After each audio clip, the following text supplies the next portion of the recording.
कहानी की शुरुआत होती है जिसमें हमें दिखाया जाता है एक म्यूटेंट को जिसके पास टेलीपोर्ट होने की सुपर पावर होती है और वो वाइट हाउस में घुस जाता है और वहाँ के सैनिकों को मार के वो प्रेसिडेंट के पास पहुँच जाता है प्रेसिडेंट को मारने के लिए। वो उन्हें मारने ही वाला होता है पर एक सैनिक उन पर गोली चला देता है और वो म्यूटेंट वहाँ से टेलीपोर्ट होकर भाग जाता है। फिर हमें दिखाया जाता है लोगन को जो पिछले पार्ट के अकॉर्डिंग अपनी यादों को खोजने के लिए एक जगह पे गया होता है पर उसे वहाँ पे ज़्यादा कुछ मिलता नहीं। फिर वहाँ से दिखाया जाता है हमें प्रोफेसर एक्स और एक्समैन की टीम को जो चर्चा कर रहे होते हैं कि प्रेसिडेंट पर किसने हमला किया, पर इसके बारे में ज़्यादा कुछ पता नहीं लगता। फिर दिखाया जाता है हमें विलियम स्ट्राइकर को जो प्रेसिडेंट को बताते हैं प्रोफेसर एक्स के स्कूल के बारे में और सेरिब्रो नाम की मशीन के बारे में जिससे वो दुनिया भर के सारे म्यूटेंट को ढूंढ सकते हैं। और वहाँ पे सेनेटर केली भी होते हैं जो पिछले पार्ट के अकॉर्डिंग मर गए होते हैं पर मिस्टी उनके रूप बदल कर आई होती हैं और वो पूछती है कि ये सब तुम्हें किसने बताया। तब वो कहता है कि उसे एरिक ने बताया। तो मिस्टी उसे पूछती है कि एरिक तो प्लास्टिक की जेल में है। तब विलियम कहता है कि उस जेल को उसी ने बनाया था और वो प्रोफेसर के स्कूल में घुसकर पता करने के लिए कहता है। तो प्रेसिडेंट उसे अनुमति दे देते हैं। फिर दिखाते हैं लोगन को जो अब स्कूल में वापस आ गया होता है। वो सबसे मिलता है और वहाँ से हमें दिखाया जाता है एरिक को जो जेल में होता है। वहाँ विलियम आता है और वो एरिक की गर्दन पर कुछ पदार्थ डालता है और स्कूल के बारे में पूरी इन्फॉर्मेशन निकाल लेता है। दूसरी तरफ लोगन प्रोफेसर के पास आता है। प्रोफेसर सेरिब्रो की मदद से उस म्यूटेंट को ढूंढ रहे होते हैं जिसने प्रेसिडेंट पर हमला किया था और वो उसे ढूंढ लेते हैं। फिर लोगन बताता है उस जगह से उसे कुछ मिला नहीं। प्रोफेसर कहता है कि दिमाग को अपनी गुत्थियाँ खुद ही सुलझानी चाहिए और उसके बारे में फिर कभी बात करेंगे।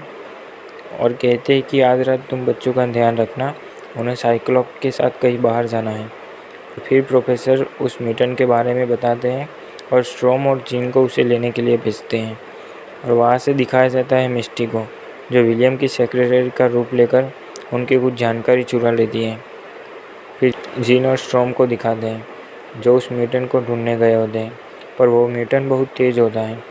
पर जीन और स्ट्रॉम अपनी पावर का यूज़ करके उसे पकड़ लेते हैं और उसे लेकर प्रोफेसर के स्कूल के लिए निकलते हैं। पर स्कूल में विलियम कुछ सैनिकों के साथ घुस आता है और वहाँ लोगन और कुछ म्यूटेंट उन सैनिकों को मारकर वहाँ से भाग जाते हैं और कुछ वहाँ के गुप्त रास्तों से भाग जाते हैं और कुछ म्यूटेंट पकड़े जाते हैं और विलियम सेरिब्रो की कुछ जानकारी चुरा लेता है। और दूसरी तरफ प्रोफेसर जो एरिक से मिलने गए होते हैं पर वहाँ विलियम की सेक्रेटरी और उनके कुछ साथी आ जाते हैं और उन पर हमला करके उन्हें भी पकड़ लेते हैं। फिर हमें दिखाया जाता है मिस्टी को जो एक खूबसूरत लड़की का रूप लेकर एक गार्ड को फंसा लेती है जो एरिक के लिए खाना लेकर जाता है और मिस्टी उसके शरीर में आयरन भर देती है ताकि मैग्नीटो उसे काबू कर सके। और वहाँ से दिखाते हैं लोगन और कुछ म्यूटेंट बच्चों को जो भागकर एक बच्चे के घर आए होते हैं। और हमें दूसरी तरफ मैग्नीटो को दिखाया जाता है जिसके पास वो गार्ड आया होता है जिसके शरीर में आयरन होता है। तो वो उसे काबू करके उस प्लास्टिक की जेल को तोड़ के वहाँ से भाग जाता है। और दूसरी तरफ लोगन और बच्चे जिस बच्चे के घर आए होते हैं उसके पेरेंट्स और वो सब म्यूटेंट कुछ बहस कर रहे होते हैं और लोगन को वहाँ पे स्ट्रॉम का कॉल आता है और वो उन्हें बताता है कि स्कूल पर हमला हुआ है और उन्हें भी उस जगह पर बुला लेता है। उस घर में एक लड़का होता है जो पुलिस को कॉल कर देता है और कहता है कि हमारे घर में कोई अजीब से लोग घुस आए हैं और वहाँ पे पुलिस आ जाती है उन्हें पकड़ने के लिए। तो वो सब अपनी सुपर पावर का यूज़ करके पुलिस को रोक लेते हैं और वहाँ स्ट्रॉम और जिन भी आ जाते हैं और उन सबको लेकर वहाँ से चले जाते हैं। पर वो वहाँ से जा ही रहे होते हैं पर उनके प्लेन पर एयरफोर्स के कुछ सैनिक हमला कर देते हैं और उनका प्लेन गिरने ही वाला होता है। पर वहाँ मैग्नीटो आ जाता है और अपनी पावर से उस प्लेन को काबू कर लेता है और अब सब साथ में हो जाते हैं और वो एक प्लान बनाते हैं प्रोफेसर को वापस लाने के लिए और उस जगह पर पहुंच जाते हैं जहां प्रोफेसर को रखा होता है। प्रोफेसर के पास एक और म्यूटेंट होता है जिसका नाम जेसन होता है। वो भी किसी के भी दिमाग में घुसकर उन्हें काबू कर सकता है और वो प्रोफेसर के दिमाग में घुसकर एक छोटी बच्ची की छवि दिखाता है और सब म्यूटेंट को ढूंढने के लिए कहता है और प्रोफेसर सेरिब्रो की मदद से सबको ढूंढ लेता है। ये सब विलियम करवा रहा होता है क्योंकि वो दुनिया के सारे म्यूटेंट का खात्मा चाहता है। और वो जिस म्यूटेंट से ये सब करवा रहा होता है वो भी उसी का बेटा होता है, जेसन। और वहाँ पे लोगन आता है और विलियम उसे अंदर बुला लेता है, पर पता लगता है कि वो लोगन नहीं होता, मिस्टी उसका रूप लेकर आई होती है। और वो उन सब पर हमला कर देती है और कंट्रोल रूम में घुस जाती है और सब कुछ अपने कंट्रोल में ले लेती है और मैग्नेटो और एक्समैन की टीम को भी अंदर ला देती है। और वहाँ सब अलग अलग जाते हैं, जिसमें स्ट्रॉम पकड़े गए म्यूटेंट को बचाने के लिए जाती है। मैग्नेटो और मिस्टी सेरेब्रो की खोज में जाते हैं। जीन वहाँ साइक्लॉप्स को देखती है जो अभी विलियम के काबू में होता है और वो जीन पर हमला कर देता है। तो जवाब में जीन भी हमला करती है और उसे रोकती है। और वहाँ पे एक ब्लास्ट होता है और वहाँ पर एक बांध होता है जो टूट जाता है और दरार हो जाती है। उस बांध में बहुत सारा पानी होता है और लोगन विलियम को मारने के लिए जाता है।